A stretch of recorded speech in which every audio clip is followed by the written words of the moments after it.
ఉరుములు, మెరుపులతో పాటు పిడుగులు కూడా పడే ప్రమాదం ఉన్నందున 3 రోజుల పాటు ఎవరూ బయటకు రావద్దని వాకాడు తహసీల్దార్ రామయ్య తెలిపారు. సోమవారం వాకాడు తహసీల్దార్ కార్యాలయంలో ఆయన మీడియాతో మాట్లాడుతూ, ఆదివారం సాయంత్రం అకాల వర్షం కారణంగా పలు మండలాల్లో పిడుగులు పడి పలువురు చనిపోవడం జరిగిందన్నారు. దాని దృష్ట్యా ప్రజలు అప్రమత్తంగా ఉండాలన్నారు. ముఖ్యంగా చిన్న పిల్లలు ఈ సమయంలో చెట్ల కిందకు ఎవరూ వెళ్లకూడదన్నారు. రైతులకు కూడా మోటార్ల వద్ద తగిన జాగ్రత్తలు తీసుకోవాలన్నారు. మండలంలో ఉన్న అందరూ ప్రజానీకానికి తెలియజేయడం ఏమనగా అకాల వర్షాలు ఇటీవల నిన్నటి నుంచి మనం చూస్తూ ఉన్నాము. ఈ అకాల వర్షాల వల్ల పిడుగులు అలాగే లైటినింగ్ మెరుపులతో కూడినటువంటి జల్లులు పడడం వల్ల అనేక మంది ఇటీవల మనం చూసాం. ఓజిలి మండలంలో అలాగే నాయుడుపేట మండలంలో కూడా ఇద్దరు చనిపోవడం జరిగింది.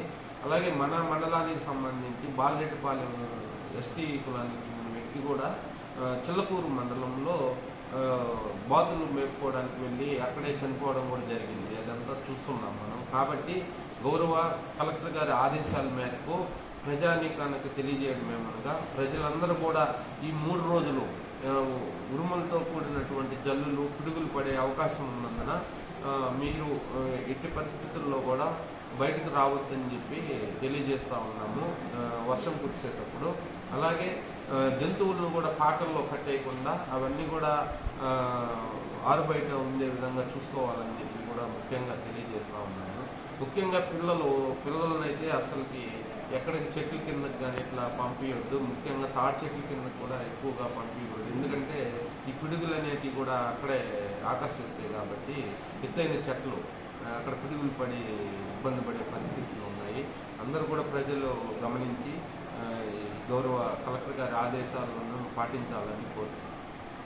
కూడా పొలాల్లోకి వెళ్ళినప్పుడు తడిసి ఉంటాయి. స్టార్టర్లు నొక్కేటప్పుడు కానీ ఎండు కట్టి తీసుకొని నొక్కడం, చేయి పెట్టకుండా.